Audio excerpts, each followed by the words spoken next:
Hi everyone, my name is Siddhant, and in this video we will see how to create a new project in Codeblocks, and we will also code our first program in C language in this video. So let's start.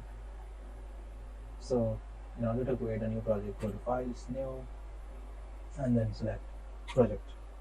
Now from here select Console Application and click on Go, and then click on Next, and then select C from here, and then we need to give some name to our project now. So I will simply type in C underscore project 123 maybe.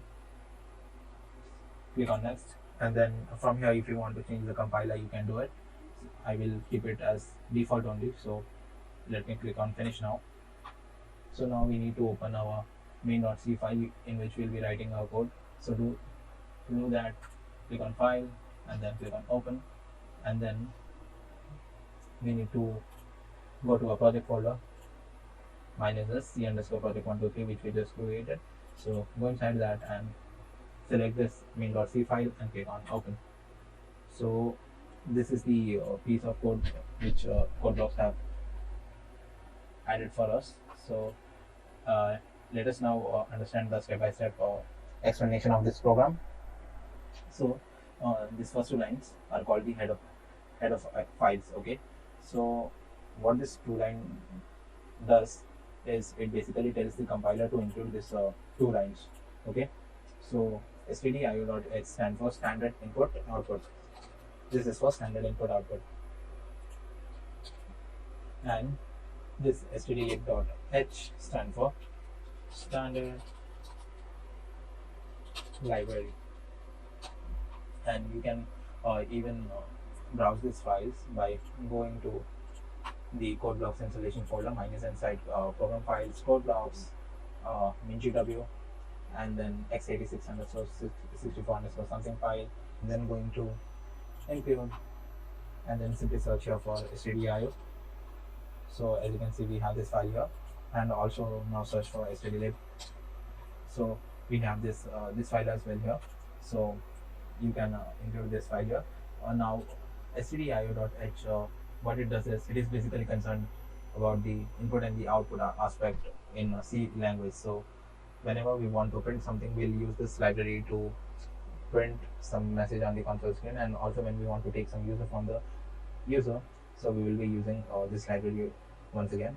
So this was about the working of the stdio.h, and now coming to the working of standard library. It includes various inbuilt functions which are useful while programming in C. So this was about stdlib.h. Now comes int main function. So this is the starting point of our program. In fact, when we load a file into the compiler will begin the execution of C program from this point. Okay, so and also now note that the return type for this function is int. So whatever we will be returning from this function would be of type integer. So now let's go inside this main function. So the first statement inside this main function is a printf function. Now this printf function is a part of this stdio.h file, because by using a printf function we are printing this text hello world on the console screen. Now talking about the general syntax of printf function, it is a printf and then a pair of this brackets and then double quotes, and then whatever message we want to print on the console screen, that goes inside in between these two double quotes. So that's how we write a message to print on the console screen, and after that we have this return 0. If you remember earlier, I told you that the return type for this function, main function, is integer. So we'll have to return this integer at the end of this function. So let me actually now run the program and show you how this looks. So it is now printing hello world. Okay, so if you want to change the message, then we can change it like hello YouTube. And now let's run it once again. So now it says hello YouTube. So that is it for this video, guys. Thanks for watching, and I'll see you guys in the next video.